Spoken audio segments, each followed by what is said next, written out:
Guarantees. Joining us now, Congressman Michael Guest. He represents Mississippi's 3rd District, of course. Morning, Congressman. Good to see you. Quite the day yesterday in the U.S. House. Congratulations for your appointment to chair the Ethics Committee in the House. Well, That's thank awesome. you. Good to see you again today. Got a chance to have coffee with you this morning. Good to be on. Good to be back home. Got home last night. Be home for a short weekend, turn back around Monday. But we did have a day yesterday. Representative Ilhan Omar, there was a resolution brought onto the House floor. We had the opportunity to lead that resolution both through the Rules Committee earlier this week and on the House floor yesterday, seeking to remove Representative Omar from her position on the Committee on Foreign Affairs. Yeah. And there was the fireworks from the squad were predictable. In fact, it's on our screen right now. There's the tape of Rashida Tlaib. The crocodile tears were flowing in the U.S. House yesterday. You know, it was amazing seeing what we saw on the Democrat side about the process and how this was fundamentally wrong.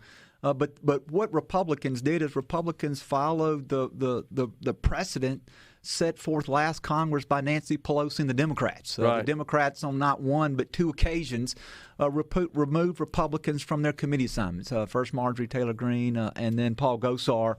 And they did so with the same using the same mechanism that Republicans used this week, took the matter directly to the House floor. Prior to going to the floor, we had a Rules Committee debate, which sets forth the way in which this matter would go forward. And during the Rules Committee debate, there was a lot of discussion back and forth about due process and the procedure, and was this procedure fair?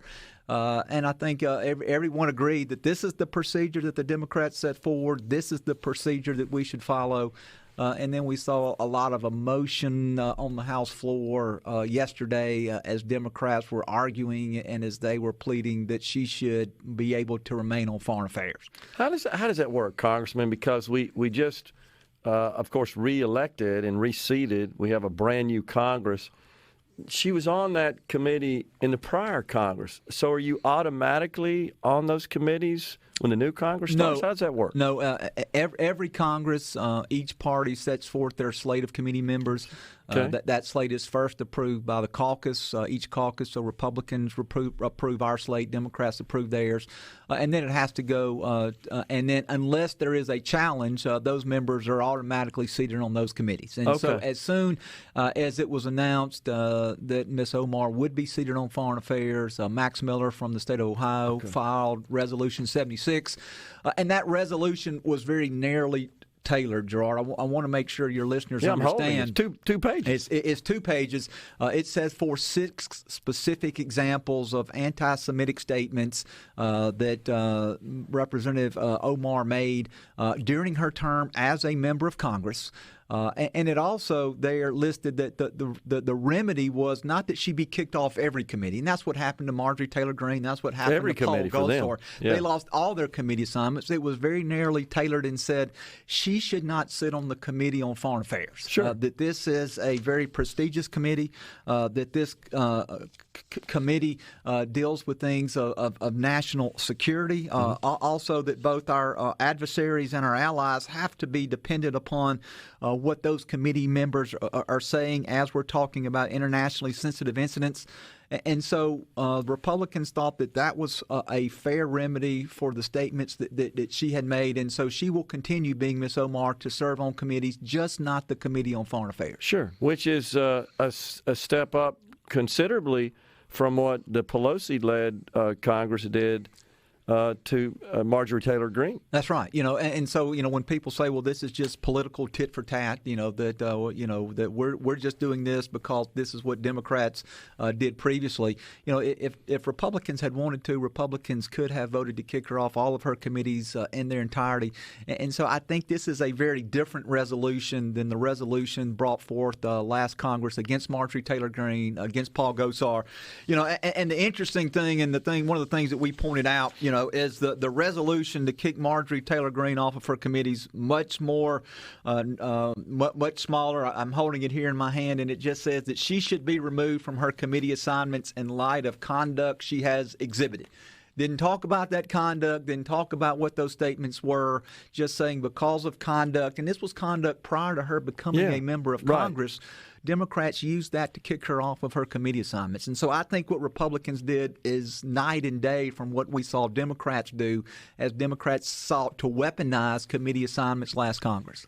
Well, it really is sort of gaslighting on steroids, and here's what I mean, projection at a minimum by that. Is that when Ilhan Omar stood, and I think her first statement was, "It's no surprise, while I have been kicked off here, while I've been removed," and basically immediately jumped to the race card scapegoat cause, and so basically saying you just don't like me because of the way I look and who I am and so forth.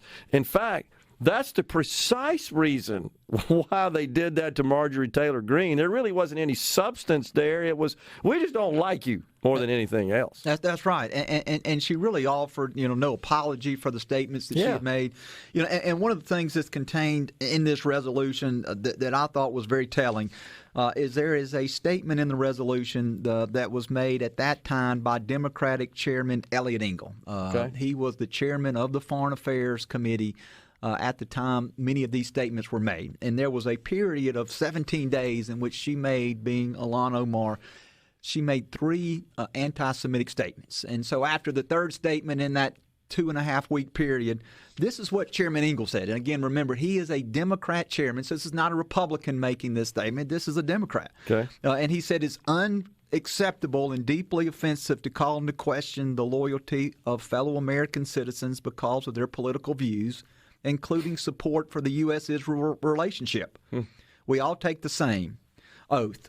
Worse, Representative Omar's comments that leveled that charge by invoking a vile anti-Semitic slur. And then he goes on to say, and this is what I think is the most important, that her comments have no place in the Foreign Affairs Committee or the House of Representatives. Wow. And so when the chairman of that committee says that her comments are wrong and that they have no place in the Committee on Foreign Affairs, my argument is the person who made those statements should not serve in that committee. He made the case. Star witness right there. Right. Yeah, the star witness was the Democrat chairman of the committee for which he served. Incredible. I watched the video of you presiding over the proceedings and introducing Representative Nicole Maliotakis from New York, a Republican.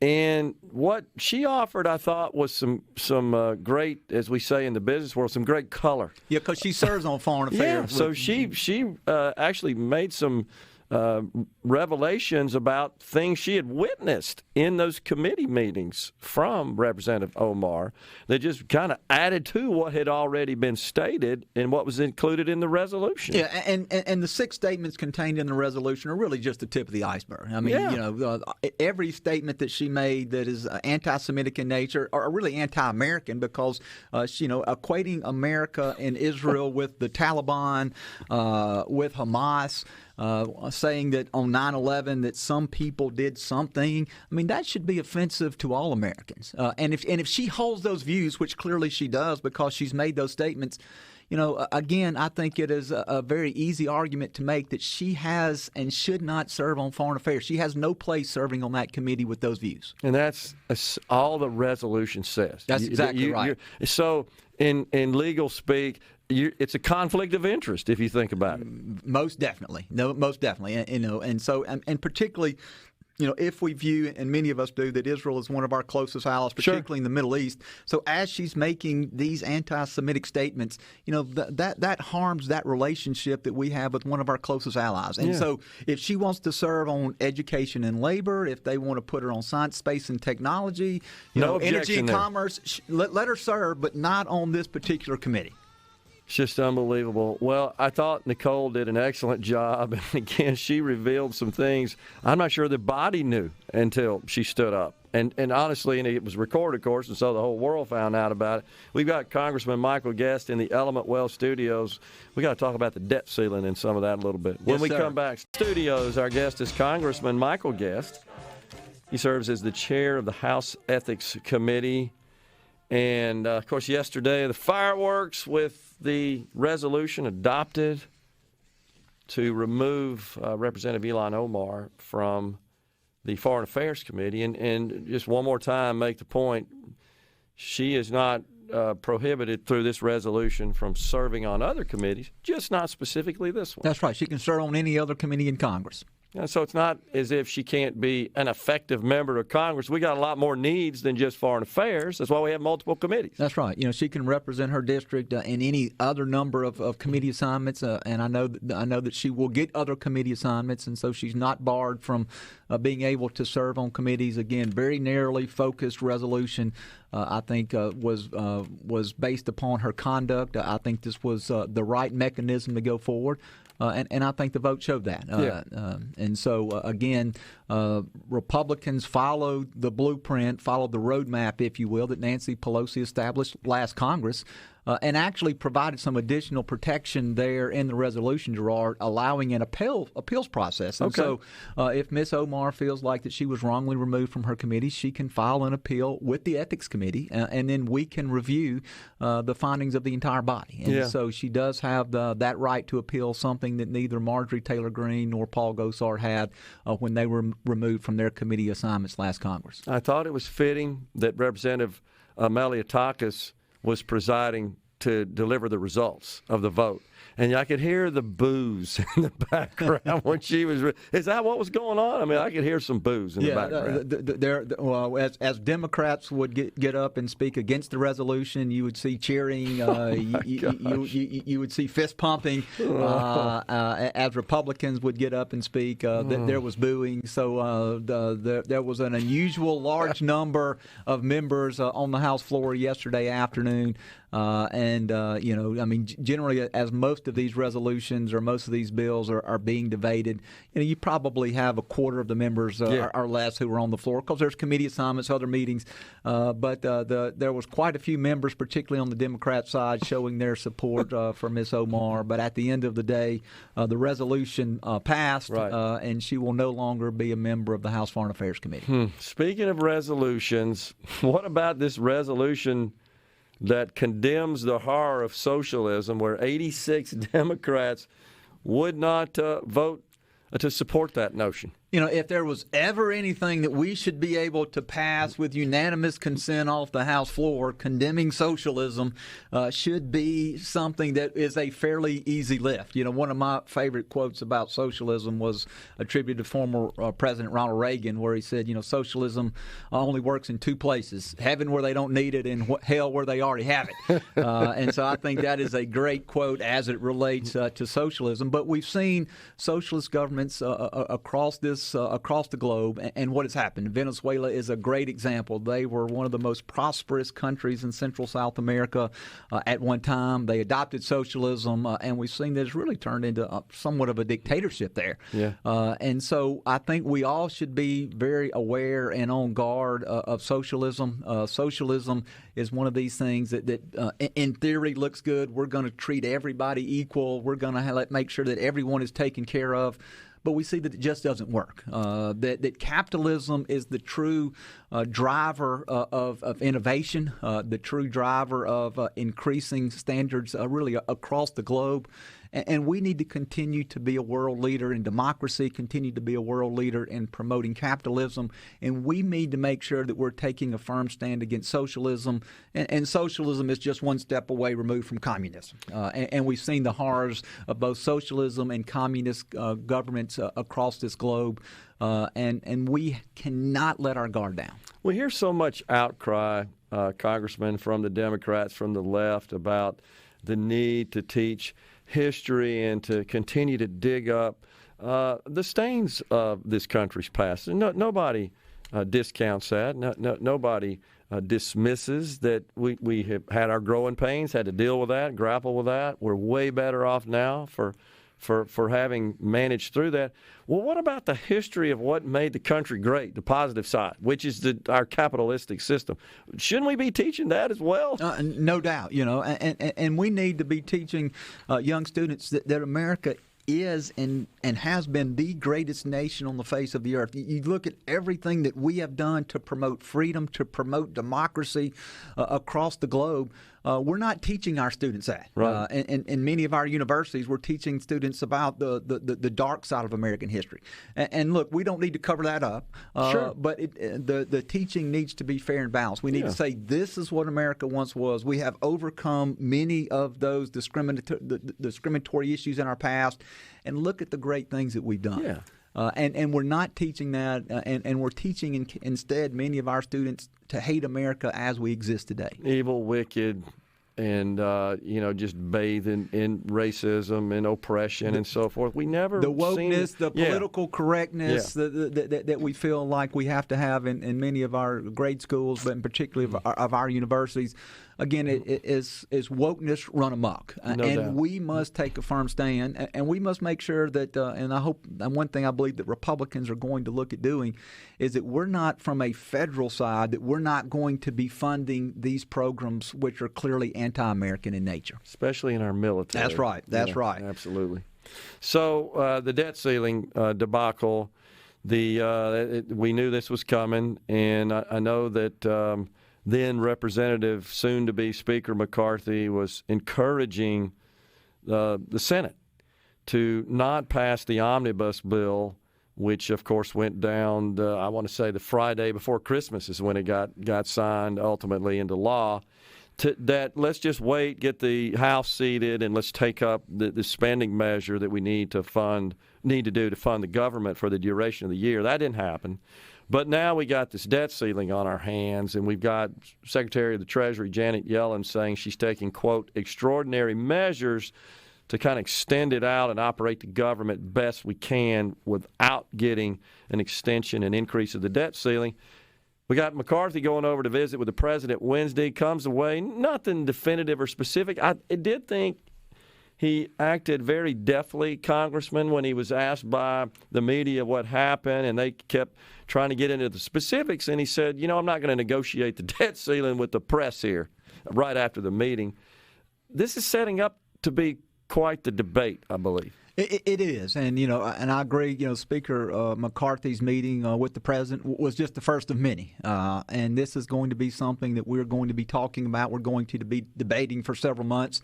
I think it's unclear when we actually hit the point to where we're unable to meet our financial obligations or a portion of our financial obligations. May, June is the projection. Yeah, May, June, possibly July, and so we've got time to continue to debate this. But it is important, I believe, and it should be important to Republicans and Democrats, that we find a way to get spending under control, that we find a way to cut wasteful spending. And for anybody to say with the budget that we just passed, the $1.7 trillion budget, that there's not some waste in there, that there are not some programs that can be cut, I mean, to me, that's incredibly asinine, if you will. I was starting to do, as we began doing research on this, there was one particular program in there, $36 million, to study the effect that aging has on people's hair turning gray. Well, that is something that is just going to happen. That is biology, if you will. There's no study that we can have, and no study that the federal government should be funding on why people's hair turns gray. Unbelievable. If you don't want your hair to turn gray, there are plenty of products that you can buy anywhere to remedy that. But we've got to have this discussion, and really the only two times we can have this discussion is when we come upon a debt ceiling or we come upon having appropriation bills that are required to be passed. Brings it to a head. But other than that, we don't even talk about it. That's right. Yeah, but if you wait until the appropriation bills, you're going to hear, particularly from the left, we can't shut the government down, how terrible this is, and they're going to give you every reason as to why that's not the proper time to negotiate that. And the same thing with the debt ceiling. And so we as Republicans have to take advantage of this opportunity, and we've got to start putting physical restraints in place. And if we don't do it now, we are continuing to burden this debt on our children and our children's children. They're also very skilled at pushing it out to the last minute, as they did here. We got to get out of here and go home for Christmas. You got to sign here. I mean, that literally was the strategy that was employed here. That's right, and allowing really no free debate. The Senate passes the bill, sends it over to us. Day sine die, they're gone,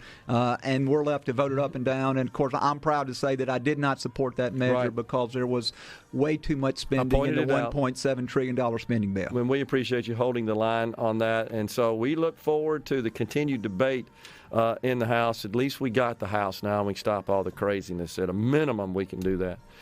Congratulations again on your committee chair. That's awesome. I think you're perfect for that position. Always good to see you, my friend. You too. Thank you so much. Yes, sir. Congressman Michael Guest has been our guest here on Middays. We're coming right back.